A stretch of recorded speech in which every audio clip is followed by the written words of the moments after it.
What's going on, guys? BossUp86 here, back to another video, and today I have a different video for you guys.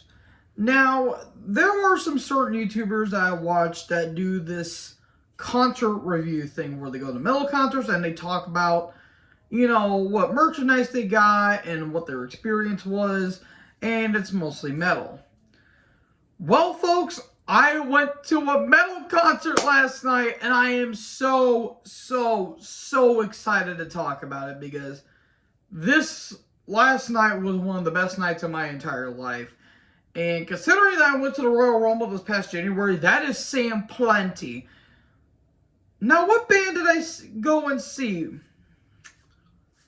Well, if you guys have watched my channel, and if you guys know me personally, my favorite band of all time, no matter what kind of music it is Judas Priest. The godfathers of heavy metal, the metal gods themselves, and they were at the Family Arena last night. And guys, they put on a stellar performance here. Now, I'm not only going to be talking about Priest, I'm going to be talking about the opening act as well, but guys, I cannot stress how much I acted like a little kid in a candy store throughout this entire event.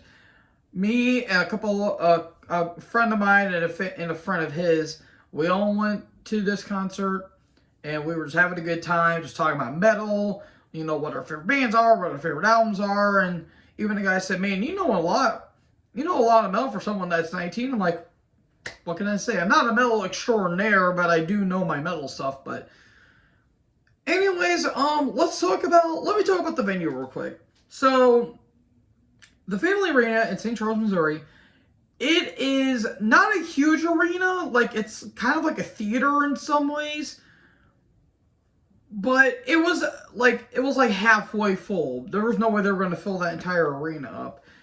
And it was like nearly full, I want to say, the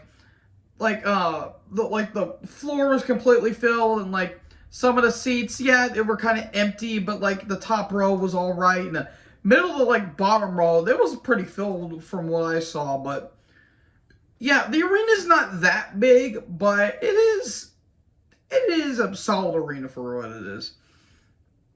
And I was just astonished on how many metalheads there were. A guy wore a Jugulator shirt, for God's sakes, folks.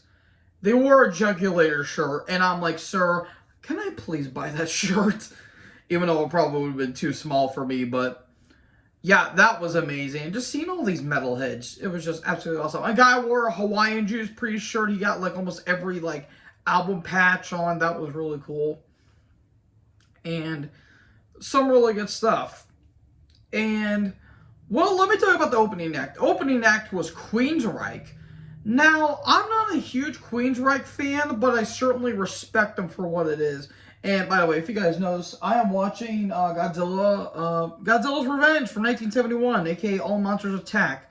Kill me. God, Jesus, the opening intro to that movie is terrible, but, sorry for getting sidetracked if you guys were wondering what I was watching, but, so, Queensryche opened up. Again, I respect them more than I like them. And I will say the production, the guys that did the production was absolutely amazing. Like, the drums sounded really good. Guitars were very clean and melodic. And Todd LaTorre. Jeff Tate was a former vocalist, and Todd LaTorre came in around 2013 after the whole Jeff Tate Queensryche debacle, which I'm not going to get into. Todd LaTorre was absolutely amazing. He sounds like Jeff Tate, except without the douchery. But he fits the band like a glove. And they played a lot of the classic stuff, but they did play a song off their new album, Digital Noise Alliance. The song Behind the Walls. That was a pretty solid song. I actually really enjoyed that. And just amazing stuff. Again, I respect them more than I actually like them, and I did like the little stage setting that they did, where it kind of looked like a stained glass from where you see it at a church or a chapel, but it had all of their classic albums like Reach for Order, Operation Mindcrime. I think Empire was there, I want to believe. It was pretty unique for what it was. And my friend's friend, he actually got the vinyl of the latest album, and it had all this band signature on it. That was really, really, really cool. So they played for about an hour, and that was some really good stuff. I fairly enjoyed it. I don't know all their songs because I don't know a lot about Queensryche, but there was a couple songs I did know. I'm like, hey, that's pretty cool. So Tyler Torrey, very nice guy, and the other band members were really great too. And then intermission happened. I got my food and just waiting for Priest to happen. And the stage set, oh my lord, that was awesome. You got the classic Priest symbol where it's like that cross symbol thing that they have. And what they had was like this metalworks thing where it was like barrels and like a silo, like a chimney silo, kind of like a foundry basically. It was really, really, really good stuff. And then War Pigs kicks in, and we were all singing to it. Generals gather in masses. Just, oh my God.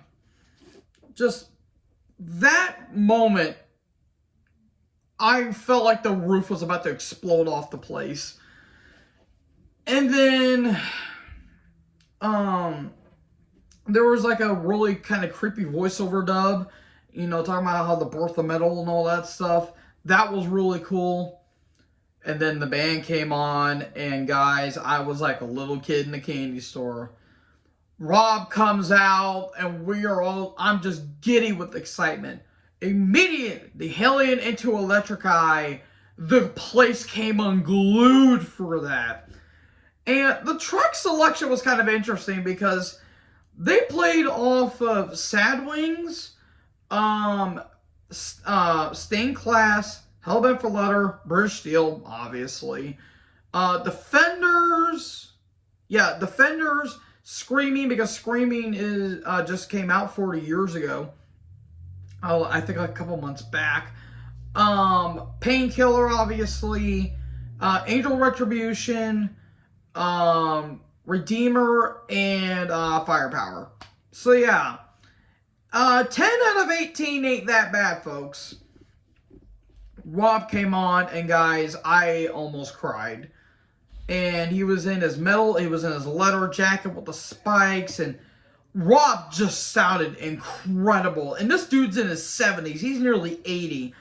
And, Glenn and KK weren't there, which Glenn's understandable, and KK, it's still kind of stupid how he just got kicked out for no reason because of money issues. Glenn couldn't be there because Parkinson's, and Andy Sneap had to take over, which I don't know what's going on with Andy's hair, but male pattern baldness ain't looking good for you, buddy. I swear to God, he looks like he's wearing a skullet. It's weird. Like, he's got like a big bald spot, and all the hair's coming down right here. I'm like, ooh, that looks a little, ooh. But Richie sounded amazing. Scott Travis, it kind of sounded old school. Like, it kind of sounded 80s, which I do appreciate. I heard the bass a lot. Which, if you guys know Judas Priest, they are really known for the bass, and Ian Hill's a really good bassist. The bass was pretty prominent on this set, which I really did like. Rob, those screams cannot do justice on how awesome they are live. Said they played a Hellion Electric Eye. Then you've got Another Thing Coming, Devil's Child off of Scream for Vengeance. The only song that played off of Painkiller was Between the Hammer and the Anvil, which, understandable, I guess you could say. I would have liked to see how they would have done with Painkiller, but the last time they did play that, Richie about died on stage because blood was spilling out from his heart. So, yeah, I'm glad they didn't do that, but they played Between the Hammer and the Anvil. Smart idea. Angel Retribution, they played Judas Rising, which I thought they were going to play Hellrider because of, like, the twin guitar solos, but no, they played Judas Rising, which that was fine. Firepower, they played the title track, and Never the Heroes. Never the Heroes, everyone was doing Never the Heroes. Like, they were kind of doing it like that. That was absolutely awesome. Sad Wings, they played Genocide, which I did not know what that song was, because I'm like, what is this song? This sounds familiar, but I don't remember anyway. And I looked it up and I'm like, oh, it was Genocide. Duh. They played Beyond the Realms of Death. That was absolutely awesome. Awesome song. Let's see, what else did they play? They played the title track off of Hellbent for Leather. That was really cool. British Steel, of course, Living After Midnight and Breaking the Law. They obviously play that one. Now with the Fenders, they played Jawbreaker. Holy God Almighty, that song is absolutely heavy. That was heavy. Like, I'm like, what song is this? And I'm like, holy shit, this thing. Wow. They also played the Green Monolithia with the two-pronged crown off of Hellbent for a Letter, which I thought was kind of interesting. So yeah, they played that. So yeah, that was absolutely great. And Rob was thanking all the fans, and again, my childhood self was just crying. And yeah, the ending where he played Living After Midnight, Living After Midnight, he came out the motorcycle. It was just absolutely great. Then we all went home, and yeah. Before I get out, folks, I have some merchandise I want to show.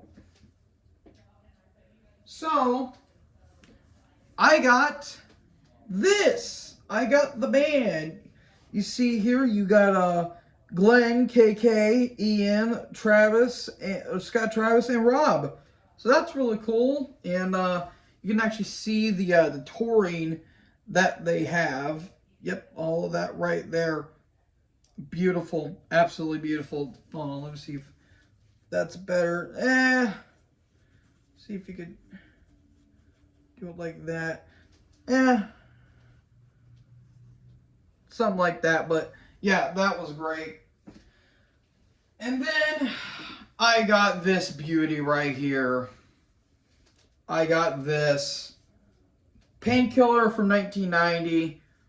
Arguably their best album of all time. Absolutely great. You got that legendary album cover, and you have the track selection on the back too, which that's beautiful. Absolutely beautiful.